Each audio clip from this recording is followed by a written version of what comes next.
Kalau sekarang jadi relawan beragam, ada ruang-ruang yang bisa diisi oleh teman-teman yang boleh dibilang awalnya FOMO, ikut-ikutan relawan. Kalau teman-teman yang senang dengan dunia sosial media gitu ya, nah ada beberapa teman-teman kita di Salam Eid, di usia pelajar, dia bikin konten-konten yang berkaitan dengan edukasi lingkungan lewat karakter animasi yang dia bikin. Kalau paling jauh, kalau isu kemanusiaan ya kita pernah yang isu Palestina ya, ada tim kita yang mengangkat. Palestina itu cuma memang sampai ke perbatasan di Mesir. Kemudian yang Turki ada gempa. 2023 itu saya kebagian ke Thailand. Banjir di Thailand gitu.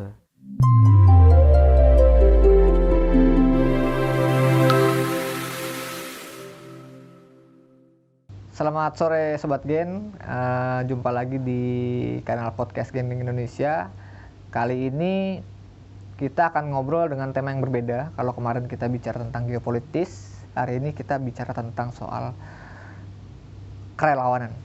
Nah, bicara tentang Gen Z, sebagian orang mungkin berpikir Gen Z identik sama kesenangan gadget, gaya hidup dan lain-lain. Tapi ternyata ada sebagian Gen Z juga yang mendedikasikan waktunya untuk hal-hal yang positif.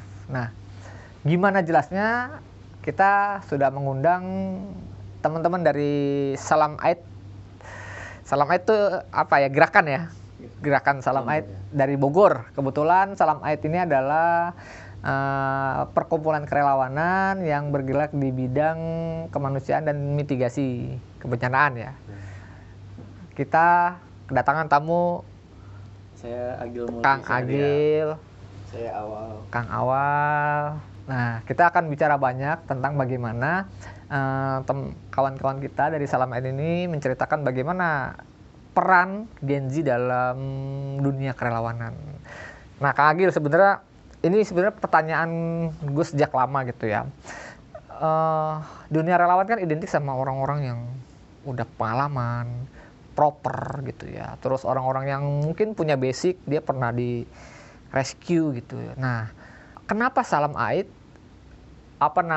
memberikan keleluasaan atau memberikan peluang kepada Gen Z untuk bisa terlibat di kerelawanan? Siap.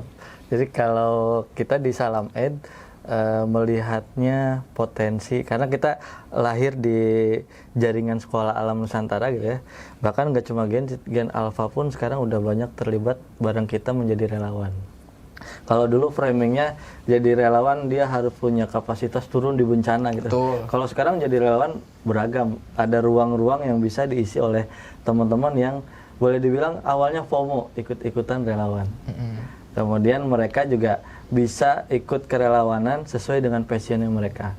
Nggak harus tadi benar harus turun ke lapangan, ketika bencana harus punya kapasitas rescue. Kalau sekarang banyak ruang-ruang kerelawanan yang bisa diikutin teman-teman Gen Alpha, Gen Z, gitu. Mulai dari misalkan kalau teman-teman yang senang dengan dunia sosial media gitu ya. Nah, ada beberapa teman-teman kita di Salam Eid, di usia pelajar, dia bikin konten-konten yang berkaitan dengan edukasi lingkungan lewat karakter animasi yang dia bikin. Ada juga yang dia punya biasa main Minecraft atau Roblox gitu ya. Kalau sekarang kan sempat kemarin ramai di Roblox itu ada ngaji. Ya. Nah, kalau kita sempat mantik teman-teman Roblox, bisa nggak dibikin ada aktivitas yang edukasi di game-game, misalkan ada aktivitas lomba mengutin sampah di Roblox, kan bisa seperti itu. Nah, itu ruang-ruang itu yang kita buka untuk teman-teman relawan dari kalangan Gen Z dan Gen Alpha gitu. Tapi sebenarnya culture apa yang dibangun di Salam Eid? Nah, kalau kita ingin membangun kedermawanan atau kerelawanan itu menjadi gaya hidup setiap orang di Indonesia gitu. Karena kalau sekarang teman-teman bisa googling gitu ya, negara paling dermawan di dunia itu. Nah, Indonesia itu dapat predikat negara paling dermawan di dunia selama 6 atau 7 tahun berturut-turut. Dan itu terbukti dari konsep gotong royong yang memang dari dulu sampai sekarang dianut oleh kita gitu. Bahkan kemarin juga sempat viral tagar warga bantu warga dan sebagainya, dan itu juga ingin kita turunkan mulai dari teman-teman usia pelajar. Bahkan kita punya gerakan namanya pelajar relawan gitu. Ini serius pisan. Tegang gitu. Tapi kan gini ya Kang, untuk menjadi relawan itu kan perlu bekal ya. Yoi. Nggak ujuk-ujuk gitu ya, nggak tiba-tiba dia bisa jadi gitu. Nah, boleh cerita nggak pembekalan apa gitu? Bagaimana proses screeningnya gitu sehingga kita lihat adik-adik kita ini layak gitu mereka untuk terjun ke lapangan mungkin nanti seperti apa gitu. Nah, kalau di kita ada konsep open mind relawan. Nah, mulai dari kita bercerita tentang mungkin dari beberapa tim Salam Ed, saya juga dulu ikut ke relawan mulai dari usia SMP. Nah, cuma memang kita melihat ke dalam diri ini passion kita di mana. Kemudian nanti juga kita ngulik kapasitas teman-teman yang mau jadi relawan. Kemarin ke waktu bencana Aceh saya ngajak satu relawan usia SMP kelas 1. Nah, passion dia adalah di aktivitas outdoor. Kemudian secara kapasitas fisik dia bisa jalan karena sering dengan keluarganya. Nah, juga balik lagi juga habit di keluarga juga itu cukup membantu ya. Nah, karena kebetulan keluarganya sering aktivitas outdoor, bikin trekking, naik gunung gitu dengan ayah ibunya. Jadi begitu kemarin kita buka kesempatan pelajar relawan turun ke Aceh. Nah, dia punya passionnya di situ. Kemudian kita konfirmasi benar gak sih dia memang punya track record aktivitas di outdoor. Nah, itu yang juga jadi acuan untuk kita melibatkan di setiap aktivitas. Jadi kalau misalkan tadi dia bukan di kapasitas outdoor, tapi tadi dia punya passion di dunia digital gitu ya. Nah, dulu tahun lalu kita ngajak satu siswa sekarang di SMA bikin edukasi mitigasi bencana lewat gambar yang dia bikin. Gambarnya gambar-gambar digital gitu. Nah, itu dari proses open mind kerelawanan, kemudian kita ngulik passionnya mereka masing-masing, lalu nanti kita cek juga kapasitas mereka di bidangnya apa gitu. Kalau ternyata kapasitas mereka senang untuk melayani, nah kita ada programnya gitu, mereka bisa ikut kita program berbagi makan gratis di spot-spot yang memang terbuka, misalkan di terminal, di pasar. Kan itu mereka nggak harus punya kapasitas jadi tim rescue, tapi cukup dengan senyum, kemudian dengan ramah dia nganterin makanan-makanan ke pemetik manfaat. Itu yang kemarin rame di Bogor, Warung Seribu Cinta itu. Itu kita ngajak teman-teman SD malah. Bahkan ada yang pas bulan puasa kita sore-sore prepare, kemudian sampai ke malam kita ngelayanin orang-orang di jalan yang lagi safar bisa makan gratis gitu. Tapi itu bayar 1.000 apa gratis, Kang? Dulu awalnya konsepnya kan Warung Seribu Cinta itu kita ingin tetap ada marwahnya si pemetik manfaat. Harapannya begitu kita buka gerai makan secara prasmanan, kita ajak mereka untuk bisa nggak berdonasi 1.000 dari apa yang kamu makan gitu. Dari 1.000 itu kita puterin lagi untuk untuk penyediaan makanan tersebut, dan juga kita ngasih ruang untuk mereka juga tetap ada effort yang mereka lakukan ketika mendapatkan makanan tersebut. Dan alhamdulillah sih memang sesekali sekarang juga masih ada abang-abang ojol yang saya mau dong ikut bantuin, meskipun dia seadanya gitu yang mereka mau bantu, mereka bisa gitu berdonasi. Jadi setiap pelaksanaan Warung Seribu Cinta kita tetap nyediain kotak donasi sih. Jadi kalaupun misalkan dia makan kemudian melihat ternyata program ini juga ngebantu teman-teman ojol yang lain, dia mau nyisihin 1.000, 2.000, 5.000, itu kita tetap buka ruangnya kayak gitu. Nah, kalau tadi kita ngobrolin soal bagaimana proses perekrutan, terus fundamental gitu ya. Nah, dari sisi administrasi seperti apa? Misalkan contoh gini, ada bencana di wilayah ini, di saat yang bersamaan ada bencana di wilayah ini. Betul. Gitu. Terus apa? Nah, itu bagaimana cara mapping atau membagi teman-teman di lapangan gitu? Oke, kalau kemarin saya sempat buka rekrutmen relawan yang bencana kemarin karena berbarengan banyak gitu. Kita pakai link pendaftaran. Di link itu kita memang sudah menyertakan secara data diri, profil diri, kemudian juga domisili di mana gitu, sehingga kalau tadi ada berbarengan bencana di beberapa wilayah, begitu kita lihat dari data rekrutmen teman-teman relawan, kita bisa melihat jarak yang terdekat si relawan itu berada di mana. Kayak kemarin berbarengan kan berurutan, ada Jawa Tengah, Jawa Timur, bencana tuh nggak lama langsung loncat ke Sumatera gitu. Nah alhamdulillah Salam Eid kemarin bergerak di wilayah-wilayah tersebut gitu, jadi nggak terskip wilayahnya. Nah kita memanfaatkan dengan jaringan relawan yang ada di jaringan sekolah alam. JSAN itu betul, dari JSAN. Nah kita mapping, bencana di Jawa Tengah sekolah mana aja yang terdekat dengan kejadian gitu. Kayak misalkan Jawa Tengah kita punya teman-teman di Sekolah Alam Arido Semarang. Jadi begitu kita lagi sibuk di Aceh, tiba-tiba ada banjir rob di Semarang, atau teman-teman yang di Semarang lah yang memang terdekat. Kemudian juga kita sudah tahu, punya data, ini adalah basicnya guru-guru outbound. Nah mereka sudah punya kapasitas di aktivitas outdoor gitu. Nah itu yang kita coba lakukan untuk memetakan menerjunkan relawan kemana aja gitu. Kang Agil kan di lapangan, kalau Kang Awal di kantor. Sebenarnya tanya di kantor ngapain gitu? Tanya langsung ke orangnya.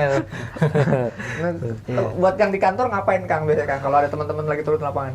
Ya kalau biasanya kita di kantor memang menyiapkan strategi lah, lebih ke strategi. Jadi teman-teman yang di lapangan semua ya, ada yang rescue sebagian, ada yang juga assessment gitu ke wilayah sama ke pengungsian. Dari situ nanti baru kita rapatkan kemudian kebutuhannya apa, bagian yang bagian yang di kantor logistik misalkan. Oke, kita butuh logistiknya apa aja. Nah itu yang kita campaignkan, kita kemas demikian rupa, kemudian kita campaignkan ke beberapa jaringan kita juga, ke beberapa donatur juga, sehingga itu kurang lebih memang teman-teman yang di teman-teman yang di kantor kegiatannya seperti itu. Jadi supporting teman-teman yang di lapangan kebutuhannya apa, setelah kita dapat data kita kemas, kita campaignkan, baru kita kirimkan lagi. Seperti misalkan waktu di Aceh itu salah satunya banyak kebutuhan logistik, ya udah kita buatkan aja. Waktu itu kita campaign ekspedisi terkemanusiaan, jadi kita kirimkin langsung satu tronton, satu kemudian truk gitu ya, kita kirimin ke sana. Butuh apa lagi, kita usahain lagi, kita kirimin lagi. Kurang lebih sebenarnya kayak gitu sih kalau untuk di dalam. Jadi kita bagi peran lah, teman-teman yang di lapangan fokus ke penyintas, kemudian kita kan dari asesmen, dari interaksi dengan penyintas, kita sudah tahu nih data kebutuhan masyarakat di lapangan gitu. Maka kemudian kita lempar ke teman-teman yang ada di kantor, di base camp gitu ya. Mereka mengolah data kebutuhan tersebut menjadi sebuah konten yang menarik untuk masyarakat berdonasi. Dan alhamdulillah tadi benar, kita kemarin truk yang pertama itu hampir 30 ton kita berangkatin logistik. Itu berkat dari teman-teman yang di kantor mengolah informasi menjadi menarik, disebarluaskan ke masyarakat gitu ya. Bahkan juga ke teman-teman pelajar, ngumpulin barang-barang yang dibutuhin oleh masyarakat, kemudian kita berangkatin. Oke. Sebenarnya kan kalau bicara tentang bencana kemanusiaan gitu ya, mitigasi gitu kan, tadi Kang Agil juga cerita soal jaringan sekolah alam. Nah ini sebenarnya koneksinya apa sih? Maksudnya relawan terus sekolah alam ini kan sebenarnya dua entitas yang berbeda. Betul. Gitu kan? Kalau misalkan bener nggak sih? Kita tuh ngelihatnya ini sekolah alam ya, orang sekolah alam, terus ini jaringan relawan. Nah itu sebenarnya bagaimana koneksinya seperti apa? Jadi memang almarhum Bang Lendo Novo ya, inisiatornya sekolah alam, ketika menghadirkan sekolah alam di Indonesia gitu ya, harapannya dia bukan sekedar membangun sekolah untuk pendidikan, tapi untuk membangun peradaban gitu. Peradaban kan sektornya banyak ya, dari pendidikannya, sosial dan segala macamnya. Nah, menghadirkan setiap sekolah alam dimanapun, mereka punya dampak sosial ke masyarakat. Jadi kalau di Islam ada visi Islam rahmatan lil alamin. Gitu. Maka kehadiran sekolah alam, dia harus wajib berkontribusi untuk masyarakat di sekitarnya. Maka hadirlah Salam Aid, entitas kerelawanan yang dihadirkan dari jaringan sekolah alam untuk mewadahi isu-isu kemanusiaan, isu-isu kerelawanan dari lingkungan kita di jaringan sekolah alam. Salam Aid itu kependekan dari sekolah alam. Salamnya itu ya? Betul. Oh, Jadi iya. Salam Aid itu akronim. Jadi salam itu salam sekolah alam, aidnya adalah bantuan. Jadi kalau misalkan di luar kan ada American Aid atau apalah gitu ya. Ya kita kalau yang sering kita dengar secara umum ada First Aid gitu ya, bantuan pertama. Kita US Aid gitu ya. Kita bikin Salam Aid gitu, bantuan dari sekolah alam. Kurang lebih gitu. Sederhananya seperti Betul. itu gitu. Nah, banyak juga gerakan-gerakan sosial yang kita lihat di luar gitu kan, gerakan-gerakan komunitas gitu. Betul. Kan. Cuma kan memang seperti Kang Agil tadi bilang itu mereka ada ketika ada kejadian gitu ya. Betul. Bahkan mungkin kalau kita bilang ada yang ikut-ikutan gitu ya. Nah, ketika nggak ada kejadian atau nggak ada bencana alam, teman-teman Salam itu sebetulnya ngapain?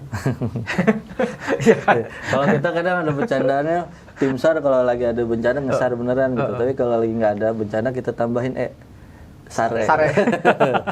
Sare itu kalau bahasa Sunda tidur. Nggak, tapi kalau di kita di bencana misalkan di bidang kebencanaan, ketika nggak ada bencana itu bukan saat yang nyantai, justru itu bagian dari kesempatan kita melakukan mitigasi. Kita melakukan aksi-aksi yang preventif untuk mengurangi dampak resiko ketika ada bencana. Misalkan teman-teman Salam Aid ketika lagi nggak ada bencana, kalau pasca bencana, kayak sekarang nih teman-teman Salam Aid pasca bencana tetap ada yang bergerak di lokasi bencana untuk proses recovery. Kemudian untuk wilayah lain yang tidak sedang, bahkan belum ada bencana ngapain? Apakah santai-santai? Enggak, kita bikin edukasi-edukasi tentang kebencanaan. Nah, alhamdulillahnya kita kalau di sekolah alam sudah masuk bagian dari kurikulum di sekolah bahwa mitigasi bencana itu wajib diadakan di sekolah, mulai dari edukasinya, kemudian tindakan preventifnya, sampai ke sistem mitigasi yang harus dilakukan di sekolah seperti apa. Itu mulai kelas berapa? Mulai dari TK. Oh, mulai dari TK ya? Mulai dari TK. Salam Aid yang di Bogor berarti dari TK, SD, Kalau SMP? sekolah alam yang di Bogor kan dari TK, bahkan dari daycare. Jadi ada PAUD daycare juga, PAUD ya. Iya. Kalau sebelum daycare sebelum PAUD kan ada penitipan anak itu daycare gitu ya, yang dititipkan oleh orang tuanya yang guru, kemudian yang juga yang bekerja dititipkan di situ. Nah, edukasi itu masuk mulai dari lini teman-teman usia paling kecil gitu. Nah, kita pernah juga bikin edukasi tentang gempa. Pas lagi simulasi gempa beneran. Tapi anak-anaknya santai karena tadi kita mensimulasikan ketika terjadi gempa seperti apa. Nah, teman-teman kita ajak untuk mengevakuasi diri, membiasakan tahu jalur evakuasi seperti apa, kemudian proses evakuasi harus dilakukan seperti apa dengan gaya bahasa dan juga simulasi yang relate dengan usia teman-teman gitu. Nah, kita alhamdulillah kan masuk di kurikulum. Jadi teman-teman TK tuh ada rutin per 3 bulan sekali simulasi. Nah, di rentan 3 bulan juga ada edukasi yang sifatnya misalkan visual. Gimana sih kalau terjadi longsor? Nah, teman-teman kan belum pernah ngelihat secara langsung, tapi kita punya bahan-bahan yang memang bisa kita sajikan untuk kita sampaikan ke adik-adik usia TK, misalkan melihat visualnya, oh kalau longsor kejadiannya kayak gitu, artinya begitu dia lihat, Kak ini kita tebingan ini ya tanah, berarti ini akan bisa terjadi longsor ya, itu yang kita coba bahasakan ke teman-teman mulai dari teman-teman TK gitu. Bahkan juga isu-isu seperti sampah gitu. Sampah juga kan punya potensi bahaya yang luar biasa. Kayak kemarin kita dapat berita yang luar biasa, Bantar Gebang longsor gitu kan. Nah, itu kan tindakan preventifnya adalah kita harus mulai mengolah atau memilah sampah sederhananya dari rumah masing-masing supaya tidak terserap semua ke TPA. Bayangin kalau Kota Bogor yang kayak telur ceplok nih, Kota Bogor kuningnya doang gitu ya, sekecil itu, sampahnya sehari kalau saya lihat datanya dari DLH itu 700 sampai 800 ton sehari. Itu belum berikut airnya. Itu belum ikut Kalau airnya, hujan gitu. ya. Kalau hujan. Jadi edukasi-edukasi yang sederhana itu yang kita coba lakukan di masa-masa tenang gitu ke teman-teman pelajar. Tapi kan Gen Alpha gitu ya, atau Gen Z gitu ya, ya kan susah diatur Kang. Maksudnya kalau kita bicara kerelawan kan ngomongin disiplin ya, Ya. fisik, mental, disiplin gitu. Nah, ini menarik sebenarnya Gen Alpha itu bagaimana cara bukan meyakinkan ya, bagaimana cara mengajak mereka memperlihatkan bahwa tindakan-tindakan kerelawanan ini, kemanusiaan ini itu menyenangkan sehingga mereka mau berkontribusi. Itu kan agak susah gitu. Bahkan mungkin nggak semua sekolah masukkan itu ke kurikulum gitu. Nah, itu sebenarnya kolaborasi dengan teman-teman guru, dengan guru-gurunya itu seperti Betul. apa kolaborasinya gitu. Apa dengan orang tua murid, mungkin apa orang tua murid terlibat atau gimana? Iya, alhamdulillahnya memang karena kita lebih dominan di jaringan sekolah alam gitu ya. Aktivitas edukasi itu rata-rata nggak monoton hanya di kelas kemudian pemaparan, tapi lebih banyak interaktif kemudian sampai ke fun game yang kita coba simulasikan yang refleksinya mengarah kepada isu yang lagi kita bawa gitu. Kayak kemarin saya di kelas 5 SD gitu ya, gimana caranya mereka aware tentang hewan-hewan di laut itu kesulitan berenang ketika memang penumpukan sampah terus-terusan ke laut gitu. Saya bikin simulasinya, bikin games, mereka mensimulasikan diri menjadi seekor penyu. Ditutup matanya gitu ya, karena lautan itu gelap gitu kan. Tutup matanya, saya sebar sampah di lantai, kemudian kita bikin games. Kita harus jalan ke titik di ujung sana tanpa menginjak sampah gitu. Sederhananya kemarin saya bikin seperti itu, simulasikan bahwa memang ekosistem laut itu sangat berpengaruh ketika banyaknya sampah yang terus-terusan turun ke lautan gitu. Jadi memang kita coba modifikasi dengan beragam cara gitu, kolaborasi dengan teman-teman fasilitator atau guru, bagaimana edukasi ini bisa masuk ke teman-teman Gen Z, Gen Alpha gitu. Nah, gerakan ini kan sebenarnya udah harus sampai ke level provinsi, Pemprov lah ya gitu. Pernah nggak sih ada orang pemerintah datang nengok gitu, ngeliat gitu, wah ini ternyata program yang bagus nih gitu, ini boleh nih diimplementasikan ke institusi pendidikan yang lain gitu. Kalau dari pemerintah itu sebenarnya ada namanya SPAB, Satuan Pendidikan Aman Bencana. Nah, alhamdulillah itu kita sudah lakukan gitu. Nah, memang kalau kolaborasi secara langsung dengan pemerintah, kita untuk program edukasi kebencanaan dan kerelawanan itu sementara ini belum gitu. Tapi sekedar informasi ya, kita tetap menyampaikan sih ke teman-teman di lingkaran pemerintahan atau tadi di BPBD gitu ya. BPBD kan turunan dari BNPB. Nah, mereka harusnya menjalankan SPAB tersebut. Cuma memang kita melihatnya belum terlalu masif, maka Salapet mengambil ruang tersebut sebagai kesempatan untuk berkontribusi pada negara gitu ya. Bahwa kita juga harus sama-sama melakukan edukasi tentang kebencanaan, tentang mitigasi ke siapapun gitu, mulai dari tadi teman-teman kecil gitu.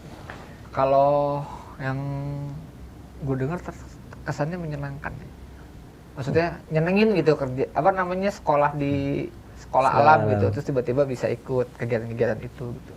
Nah, mungkin nggak semua orang tua murid bisa membayangkan itu gitu, tapi mungkin dikasih kisi-kisi, misalkan contoh nih ada orang tua murid yang tiba-tiba tahun ini mau memasukkan anaknya ke sekolah alam atau ingin berkontribusi di gerakan teman-teman Salam Aid, kira-kira apa yang harus dipersiapkan oleh mereka?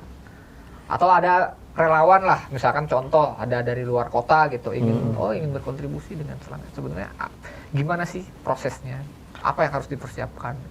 Kalau yang kita lakukan sih, kalau di sekolah alam kan sebelum masa pendaftaran ada open house.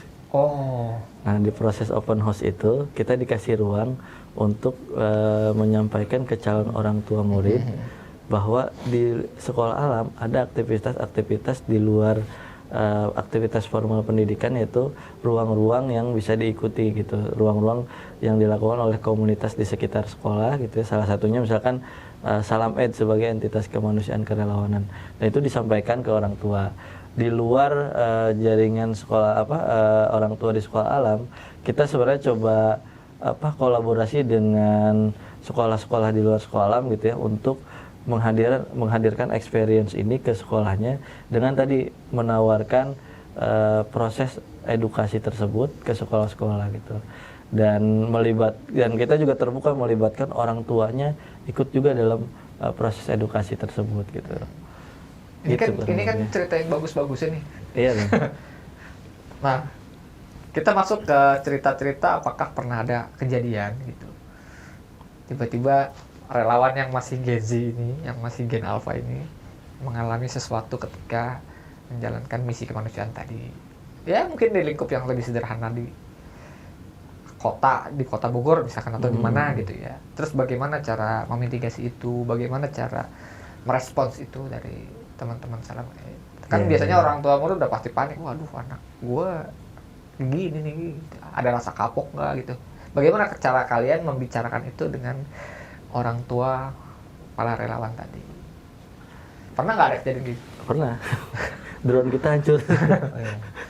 Karena awal punya drone kan jadi kan kita membuka ruang untuk siapapun bisa menjadi relawan di kita gitu, termasuk teman-teman yang masuk dalam golongan inklusi, teman-teman istimewa. Nah, kita pernah membuka ruang itu untuk salah satu murid dari Tangerang gitu ya, murid yang dia masuk golongan siswa inklusi gitu ya. Ada sesuatu yang memang spesial gitu dari dia. Hari pertama ikut ke lapangan, karena kita belum terlalu mengenal lebih dalam gitu ya, agak sedikit tantrum. Jadi begitu kita lagi aktivitas di lapangan, tiba-tiba dia ngejar drone-nya bisa ditangkap omongnya, hancurin, dikubur di dalam tanah. Nah itu kita kemudian selain itu juga ada kejadian dia ketika karena kan ketika di lapangan pas kita berinteraksi dengan siapapun, gitu, interaksi dengan masyarakat gitu ya. Dan itu tidak menutup kemungkinan masyarakat yang belum aware terhadap teman-teman inklusi mungkin akan memandang berbeda gitu, sedikit berbeda. Maka mitigasinya adalah kita kalau begitu kita mau ajak ke lapangan, selain anaknya kita treatment, kemudian masyarakatnya juga ada beberapa tokoh kunci yang sudah coba kita disclaimer. Ini kita dari lembaga ini, kemudian relawan kita sekian orang, kemudian ada relawan yang usia pelajar cuma dengan catatan seperti ini. Maka begitu nanti ada case misalkan di lapangan, orang-orang kunci yang tokoh di lapangan ini di masyarakat yang bisa membantu menetralisir gitu. Nah, tapi kita juga mengkomunikasikan ke masyarakat, Pak Bu, ini kita bawa siswa pengen belajar jadi relawan, cuma siswanya seperti ini ya, jadi tolong dibantu untuk bisa berkegiatan bareng dengan masyarakat gitu. Itu ada gitu kesempatan seperti itu. Itu ada asuransi nggak sih kalau kayak gitu-gitu? Kemarin sih kita nggak ada, cuma kita komunikasikan dengan orang tua, Pak Bu, jadi kemarin anaknya kronologisnya kita ceritakan, kemudian orang tuanya karena juga dia paham posisi kondisi anaknya bahwa memang punya sesuatu yang spesial, maka udah orang tuanya juga cukup aware gitu. Begitu misalkan ada case seperti ini, kalau kita selesaikan bareng gitu. Jadi memang ruangnya kita buka untuk siapapun, tapi tetap kita coba preventif gitu ya ke masyarakat ketika memang dia interaksi dengan masyarakat, ke orang tua atau ke fasilitatornya yang juga menitipkan siswanya menjadi relawan ke kita seperti apa gitu. Oke. Nah, balik lagi ke Kang Awal. Bagaimana cara memetakan dapat banyak informasi kebencanaan gitu ya. Terus memetakan, lokasi ini harus yang turun ini, lokasi ini harusnya turun ini, lokasi ini harus turun ini. Bagaimana cara mengklaster itu sehingga semua wilayah itu terdistribusi relawannya tapi proper juga. Gitu. Jadi nggak ada yang miss gitu. Itu punya sistem sendiri nggak sih kayak gitu? Kalau sistem sendiri kita lihat sesuai dengan urgensinya. Misalkan kan kebencanaan mungkin tidak harus selalu berbarengan gitu ya. Tapi ada yang itu lebih dulu, nanti 2 hari kemudian baru yang di mana. Nah itu kan sistem urgensinya pasti yang pertama itu ada di emergency, di rescue biasanya. Kalau misalnya dia ada korban, maka karena itu untuk rescue kita kirimkan yang pertama dikirim itu pasti tim rescue. Setelah rescue selesai baru maka kita masuk ke tim assessment, mulai ke kebutuhan, survei ke pengungsian gitu ya, apa yang dibutuhkan warga. Baru setelah itu nanti ada masuk lagi tim recovery. Jadi sesuai dengan kebutuhannya, kebutuhan setiap wilayah bencana itu apa, maka itu yang akan kita kirim sesuai dengan orang-orangnya. Kalau dibutuhnya lagi tim rescue, kita kirim tim rescue. Kalau ternyata secara rescue dia sudah turun, oke, kita kirimkan tim asesmennya. Secara asesmen sudah dapat data semua, baru kita distribusi dan lain-lain. Sehingga itu kita di kantor memanage itu supaya tidak bentrok gitu, supaya juga tetap bisa berjalan. Kemudian bagaimana misalnya kalau ada kekurangan gitu, relawan, tentu itu juga tadi sempat Kang Agil mention juga, kita open recruitment, kemudian saat itu juga saat itu iya, kemudian secara spesifikasi di situ sudah lengkap spesifikasinya, mereka proper di bidang apa. Nah itu yang kita juga langsung ke lokasi A, ke lokasi B, ke lokasi C, kayak seperti itu. Berarti dilihat dari standar urgensi juga ya? Iya. Mana yang lebih vital, mana yang mungkin bisa nanti kayak gitu-gitu ya. Ya karena misalkan ada satu banjir, satu gempa misalkan. Yang gempa ini ada korban, tapi yang banjir nggak ada. Kan nggak mungkin kita kirim orang rescue gitu. Kalau memang banjirnya sudah tidak terlalu parah dan tidak ada korban, kita kirimnya tim assessment, langsung ke kebutuhannya apa bisa. Jadi lebih spesifik lagi. Nah Kang, kalau untuk di lapangan berarti ada yang memang satu kepala yang megang relawan yang udah proper gitu. Tapi ada satu kepala juga yang megang misalkan relawan dari sisi dirigensinya gitu, kayak gitu. Ada nggak sih? Biasanya kita kalau pas lagi bencana menunjuk satu koordinator. Satu koordinator ini dia yang nge-lead di lapangan, menentukan area tugasnya ngapain. Misalkan kayak kemarin di Aceh ada satu koordinatornya siapa gitu. Nah, nanti kita petakan ada memang aktivitas yang harus berkaitan dengan rescue, maka nanti si koordinator itulah yang dia akan menunjuk yang rescue siapa. Kemudian ini ada area yang sudah tidak rescue tapi dia butuh di assessment, dia masuk untuk menerjunkan tim assessment. Kemudian ada lagi yang membutuhkan medis, dia tidak rescue tapi spesifik untuk kebutuhan layanan medis gitu ya. Nah, teman-teman yang nanti misalkan ada relawan yang Genjit yang juga dia belum spesifik di bidang apa, biasanya yang paling sederhana kita terjunkan untuk ikut di assessment. Kan teman-teman Genjit juga POV-nya kadang luar biasa gitu ya. Iya. Begitu diturunin ke lapangan di assessment langsung dia. Nah, bahkan kita pernah nerjunin teman-teman relawan kita ada ya yang Genji yang sekarang juga megang medsos. Begitu ke lapangan, dia cukup gini doang, kemudian jadi konten dan itu menjadi pesan ke masyarakat secara luas bahwa di lokasi tersebut membutuhkan bantuan A, B, C, D gitu. Nah, itu yang memang tugas si koordinator ini yang nanti memetakan timnya siapa aja ke titik mana gitu. Berarti dari masing-masing tempat mitigasi atau tempat kebencanaan juga harus dilihat nih misalnya kebutuhannya misalkan medis atau dapur umum misalkan contoh. Betul. Misalkan ternyata bencananya udah lewat, udah ditangani oleh Basarnas segala macam, kita bisa bantu lebih ke dapur umum atau betul. atau pasca bencananya kayak gitu-gitu ya. Ya, kalau kayak Kang Awal dan teman-teman yang lebih dominan di kantor, biasanya kita narik data sekunder dulu. Selain kita juga memberdayakan teman-teman jaringan relawan di lokal terdekat gitu ya, cari informasi terupdate kondisinya. Misalkan kejadiannya tadi berbarengan ada gempa dan banjir, yang gempa itu runtuhnya lebih banyak, kemudian banyak orang masih tertimbun. Sedangkan yang banjir dia hanya banjir lintasan, tapi kemudian masyarakat dia nggak bisa masak, kemudian masyarakat barang-barangnya hanyut, tapi dia tidak ada korban. Maka yang kita bagi adalah ya udah yang tim rescue memang datang ke wilayah A untuk tadi merescue. Kemudian yang tim asesmen dan logistik bisa ikut langsung ke tim ke wilayah yang tadi hanya banjir lintasan tapi tadi dampaknya masyarakat terhenti perekonomiannya gitu. Nah, itu biasanya dibantu sama timnya Kang Awal melihat dari data sekunder di pemberitaan yang terupdate gitu ya, dibantu teman-teman relawan yang ada di jaringan wilayah masing-masing mengupdate situasi tersebut gitu. Itu biasanya ada teman-teman wartawan nggak sih yang ikut kalau misalkan ada bencana apa gitu? Diterjunkan langsung oleh Salam Aid sih sejauh ini belum. Jadi memang teman-teman Salam Aid yang di lapangan biasanya sambil di lapangan dia juga sambil mencatat beberapa poin yang memang harus di-report ke kita. Maka kemudian dari report tersebutlah yang dikemas oleh timnya Kang Awal untuk menjadi sebuah informasi ke publik gitu. Oh, ke media gitu. Betul. Tapi kita juga sempat beberapa kesempatan kita buka untuk teman-teman pelajar relawan, ke guru relawan sama orang tua murid yang dia punya passion di bidang jurnalistik, datang ke sana.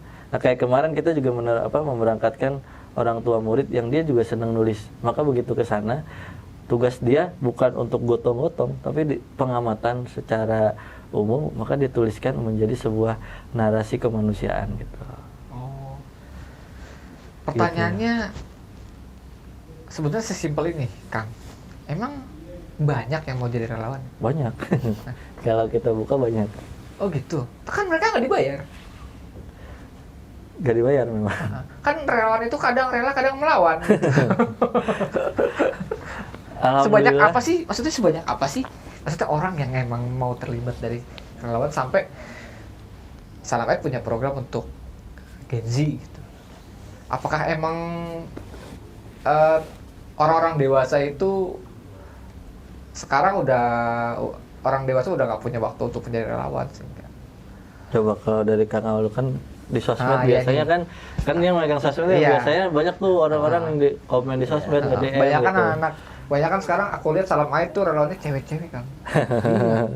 Sosmed itu kita lagi di kampung ini. Sebanyak gitu. apa lihat karena yang megang media Kang Awal itu mungkin bisa di spill dulu sebanyak apa sih orang-orang yang di media tuh yang pengen komen. Apa namanya, kalau dilihat dari pemetaan usia maupun pemetaan jenis kelamin, lebih banyak perempuan apa laki-laki? Perempuan. Secara relawan yang sudah berjalan atau permintaan? Yang sudah berjalan. Yang sudah berjalan lebih banyak laki-laki memang. Tapi secara permintaan kalau melalui medsos gitu ya, pasti ada nge-DM tuh, "Kak, gimana caranya jadi relawan? Mau dong ikutan." Kebanyakan memang perempuan. Secara kalau di medsos mungkin secara apa ya, kecenderungan melihat medsos juga mungkin tadi ya perempuan, jadi lebih banyaknya perempuan. Tapi begitu kita oprek keluar, itu sebenarnya dua-duanya juga sama-sama banyaknya. Tapi memang kalau diterjun ke lapangan, tadi balik lagi kita secara urgensi kebutuhannya apa, baru kita terjun gitu. Tapi kalau secara itu ya rata-rata hampir sama sebetulnya untuk permintaan ketika ingin jadi relawan. Apalagi kalau sekarang saya melihatnya sih kalau Gen Z itu mungkin untuk mengisi waktu luang biasanya. Dan perubahannya jauh lebih positif sih menurut saya, karena ketika mereka punya waktu luang, mereka memanfaatkan itu dengan menjadi relawan. Itu kan artinya ada sudut pandang Gen Z yang memang cukup positif untuk bisa kita terima gitu, karena jarang sekali orang kalau lagi nggak ada kegiatan ngapain ya gitu. Tapi ini nggak ada kegiatan atau lagi memang kosong waktunya, mereka malah tertarik untuk menjadi relawan. Itu yang menurut saya sih bagus dari Gen Z saat ini sih gitu. Paling jauh kemana? Siapa saya? Enggak, maksudnya teman-teman Salam Aid untuk mitigasi dan kemanusiaan. Kebencanaan, pasca bencana mitigasi. Kalau paling jauh, kalau isu kemanusiaan ya kita pernah yang isu Palestina ya, ada tim kita. Oh iya. Palestina itu cuma memang sampai ke perbatasan di Mesir. Kemudian yang Turki ada gempa. 2023 itu saya kebagian ke Thailand. Banjir ke Thailand gitu. Nah sebenarnya kalau tadi pertanyaan Gen Z kenapa banyak juga yang pengen jadi relawan, teman-teman Gen Z sama Gen Alpha tuh melihat ada ruang di kerelawan itu sebenarnya bisa menjadi sebuah portofolio untuk mereka. Nah untuk ke kita tuh banyak teman-teman pelajar mahasiswa datang pengen jadi relawan, kemudian dia karena zaman sekarang teman-teman itu juga nggak menutup kemungkinan mereka tuh haus validasi gitu ya. Ya. Kemudian juga mereka Dengan cara butuh yang berbeda, asupan untuk ngasih makan netizennya masing-masing gitu ya, dengan hal-hal yang harapannya juga bisa positif gitu. Maka kerelawanan ini menjadi ruang untuk mereka untuk bisa melakukan aktivitas yang positif yang bisa mereka suarakan ke netizennya masing-masing gitu. Kayak kemudian tadi bisa menjadi portofolio. Ke Salam Ed, alhamdulillah hampir tiap bulan ada siswa yang magang pengen jadi relawan. Ngapain aja kerjaan, yang penting jadi relawan di Salam Ed. Karena mereka sedang mengumpulkan portofolio. Dan zaman sekarang ternyata untuk masuk ke jenjang kampus perguruan tinggi negeri, kemudian juga bahkan masuk ke dunia kerja, portofolio itu kan cukup dipertimbangkan gitu ya. Dia punya experience beragam, maka mungkin menjadi poin yang baik untuk melihat potensi dan kapasitas seseorang. Nah, di kerelawanan kita alhamdulillah di Salam Ed menerima teman-teman yang magang, sukarela mereka magang, bahkan bayar. Kok ada yang bayar? Bayar ke kita, magang bayar. Iya. Gitu, bayar ke kita untuk dia dapat experience kerelawanan, kemudian dia dapat sertifikat untuk dilampirkan sebagai portofolio aksi baiknya mereka. Berapa lama untuk dapat sertifikat kelayakan itu tadi? Biasanya sebulan. Oh, 1 bulan. Ada yang memang kita biasanya di sertifikat mencantumkan jam kerelawanan. Tapi kalau misalkan kayak yang ke bencana mereka cuma bisa seminggu, tetap kita bisa kasih sertifikat apresiasi kontribusi mereka. Kemudian kita mencantumkan biasanya Kang Awal yang bikin jam kerelawanan mereka gitu. Kayak jam terbang gitu lah ya. Yoi, kita kasih mereka jam kerelawanan, mereka sudah meluangkan dalam 1 bulan sekian jam untuk kemanusiaan gitu. Ini Gitu. jangan-jangan nanti kerelawanan itu bisa jadi gaya hidup. Oh jelas harus.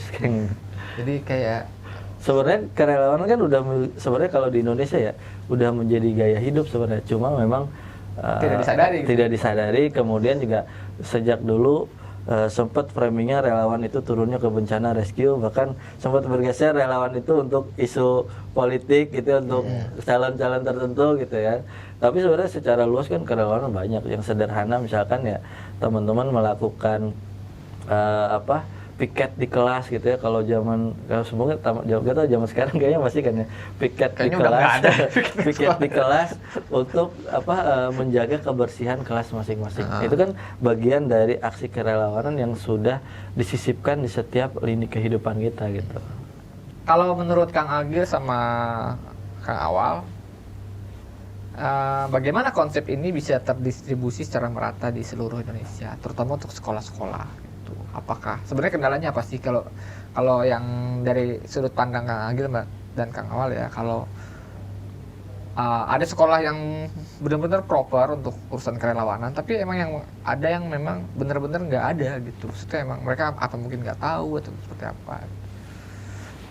Kalau kita sih upaya dalam menyebarkan kerelawanan ini masif ke seluruh bidang atau seluruh lini tadi melalui kesempatan teman-teman di sosial media menyuarakan, bikin konten-konten positif gitu.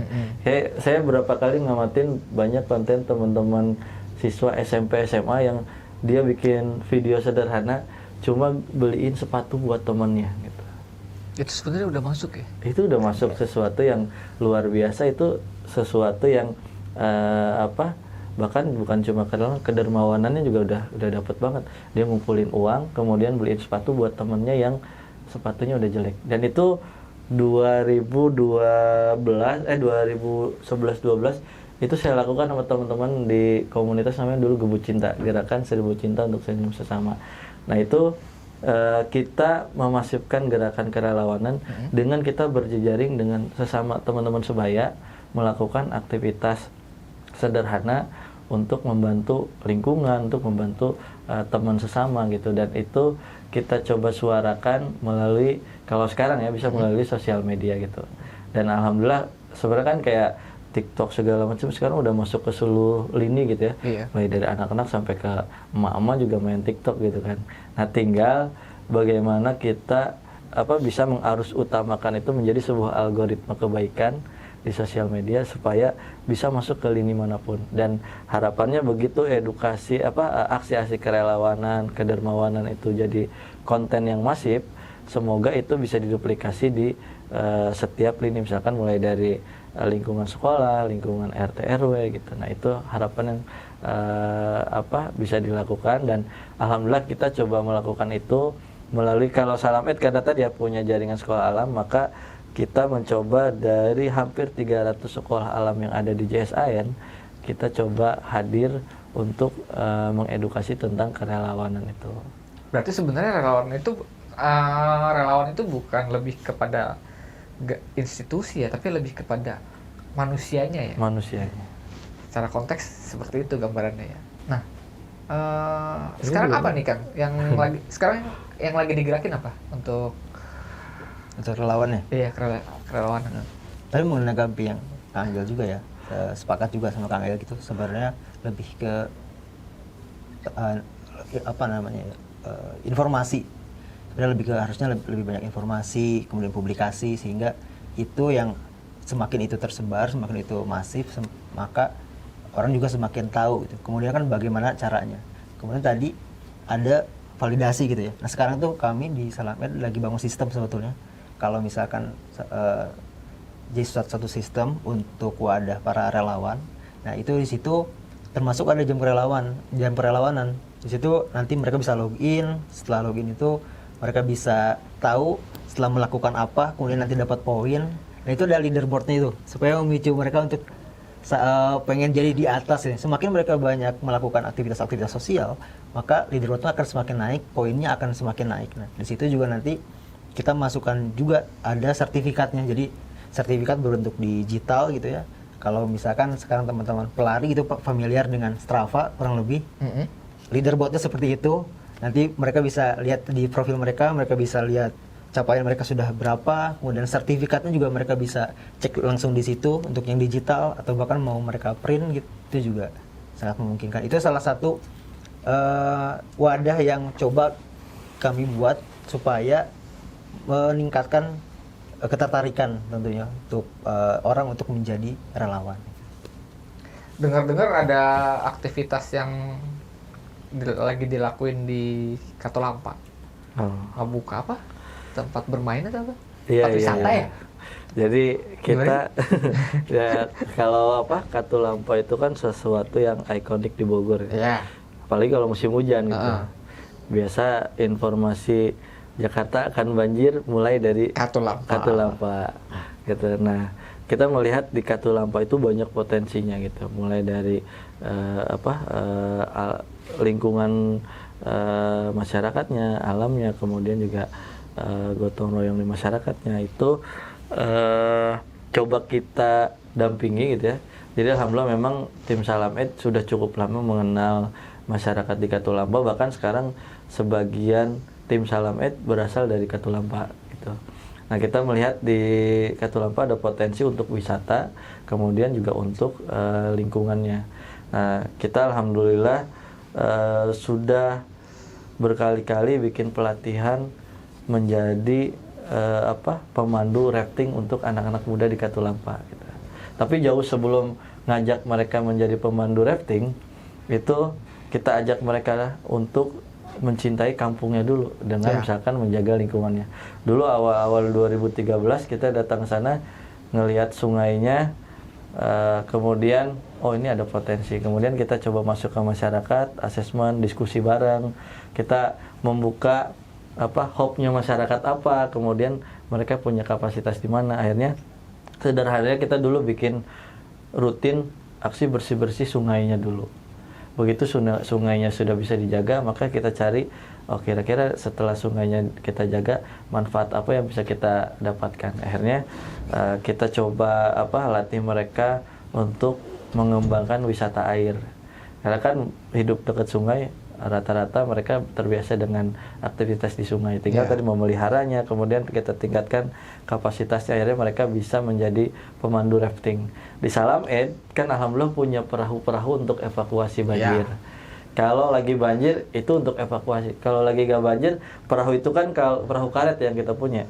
Kalau dipakai juga ada potensi rusaknya. Kalau nggak dipakai juga tetap ada potensi rusaknya gitu. Tapi minimal berguna lah kalau dipakai. Nah, kalau rusak kepake kan berguna gitu, bermanfaat. Makanya perahu-perahu yang kita punya akhirnya kita bikin pelatihan untuk anak-anak muda di sana, dan begitu weekend itu bisa dimanfaatkan untuk rafting. Yang menjadi pemandu raftingnya anak-anak muda di sana. Kemudian ibu-ibunya ngapain? Ibu-ibunya sekarang selain kita juga buka bank sampah unit di sana gitu untuk mengelola sampahnya. Sekarang kita kembangkan ngajak ibu-ibunya berkebun hidroponik melalui galon bekas mineral gitu ya. Kita manfaatkan untuk menjadi kebun sarana untuk bikin kebun hidroponik gitu. Dan nanti hasil dari kebun hidroponiknya kemana gitu. Kan biasanya gitu jadi pertanyaan lanjutan ya, kalau kita mau bikin ini nanti dimanfaatinnya gimana? Nah, akhirnya selain kita mengajak mereka bikin kebun hidroponik, kita ajarin gimana cara berkebunnya, kemudian nanti hasil panennya kita bikin event kecil-kecilan di kampungnya juga bisa, misalkan bikin semodel bajar hasil berkebun, atau diserap langsung oleh karena di sekolah alam kan ada catering gitu. Kita sambungkan dari hasil berkebun mereka, sayuran atau buah itu nanti dibeli oleh catering sekolah yang kita koneksikan gitu. Jadi MBG ya, makan berkebun gratis. Nah. Gitu tuh. Berarti apa yang dilakukan Salamait itu nggak hanya tentang mitigasi dan turun ke lokasi bencana ya, tapi lebih kepada edukasi juga ya.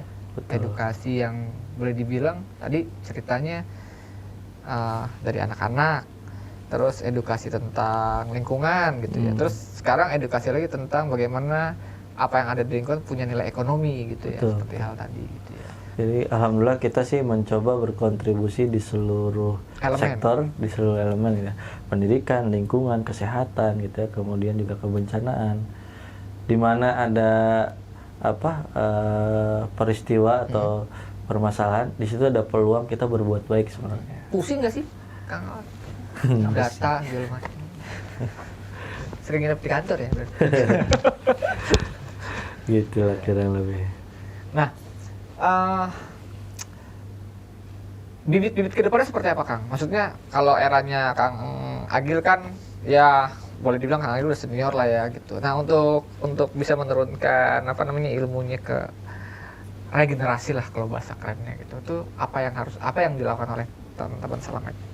Kalau yang kita lakukan adalah tadi memberi ruang mereka untuk berpartisipasi dan berkontribusi gitu. Maka setiap aksi biasanya kita nge-share ke teman-teman pelajar aksinya, misalkan kapan, aksinya apa, di mana, itu kita share sehingga kita bisa melihat nanti teman-teman pelajar mana aja yang memang dia bisa concern di dunia kemanusiaan gitu. Mungkin tadi sebagian ada yang hanya untuk mengisi waktunya untuk bermanfaat gitu ya. Ada sebagian yang mungkin nanti kerelawanan itu menjadi masa depannya dia gitu. Bahkan kalau di luar mungkin bergabung di sebuah NGO kemanusiaan itu sesuatu yang memang dicita-citakan gitu. Nah, harapannya di Indonesia pun sama gitu. Karena tadi begitu kita bergabung di dunia kemanusiaan, di lembaga kemanusiaan, insya Allah selain kita juga memikirkan diri kita, keluarga kita, insya Allah kita juga bisa memikirkan orang lain untuk bisa berdaya bersama-sama gitu. Nah, itu kita membukanya melalui ruang kontribusi yang kita buka untuk teman-teman pelajar. Harapannya tadi kita melihat regenerasi yang akan datang. Berarti pembukaan kerelawanan tuh tetap ada ya setiap aksi. Setiap aksi atau setiap pekan aksi kita buka. Oh, setiap aksi. Berarti setiap aksi, misalkan kebencanaan, mitigasi segala macam itu dibuka. Apa namanya, keran kerelawanan itu. Betul. Nah, abis setelah bencana selesai, maksudnya setelah masanya selesai, mereka diberdayakan lagi atau memang seperti apa? Kalau teman-teman yang memang dia sehari-hari sebagai pelajar atau mahasiswa, biasanya ya mereka kembali dengan aktivitasnya. Tapi begitu ada kegiatan atau aksi, biasa kita calling lagi mereka bisa atau enggak. Nah sedangkan kalau teman-teman yang memang sehari-hari belum ada aktivitas gitu ya, biasanya yang teman-teman yang setelah lulus di perkuliahan atau di tingkat SMA SMK itu kita coba cari ruang di mana kita bisa berdayakan gitu. Kayak teman-teman yang kemarin pasca Aceh ada beberapa teman-teman yang usianya dia sudah lepas dari usia belajar gitu ya, maka kita kasih ruang dia ikut di program mana yang untuk dikawal secara waktu yang memang cukup panjang, misalkan 3 bulan. Kayak kemarin teman-teman ada yang kita akhirnya kita rekrut di Aceh gitu ya, karena tadinya mereka ikut relawan di kita gitu. Begitu kejadian dia intens bareng kita, akhirnya sekarang kita rekrut untuk menjadi tim kita perwakilan di wilayah Aceh gitu. Oke. Ruangnya ada. Sebenarnya kalau ngomongin relawan tuh nggak ada habisnya ya. Nggak ada habisnya. Cuma Turnuhun ini udah mampir Siap, ke sami-sami. studio kecil kita, udah cerita bagaimana tentang Alhamdulillah. kerelawanan gitu ya. Gimana cara membangun aksi, cara membuka, cara mendistribusikan, atau bagaimana cara nge-share hal-hal yang baik. Oke, Sobat Gen, jadi sebenarnya menjadi relawan nggak hanya kadang rela kadang melawan, tapi menjadi relawan adalah menjadi manusia yang sesungguhnya, mulai dari anak-anak, remaja hingga dewasa. Jadi memang seperti diceritakan oleh teman-teman dari Salam Ait tadi, menjadi relawan selain bermanfaat untuk diri, tapi bermanfaat untuk orang lain. Nah, jangan lupa selalu tonton Genlink Indonesia, Sobat Gen, dan siapin waktu untuk selalu. Terima kasih.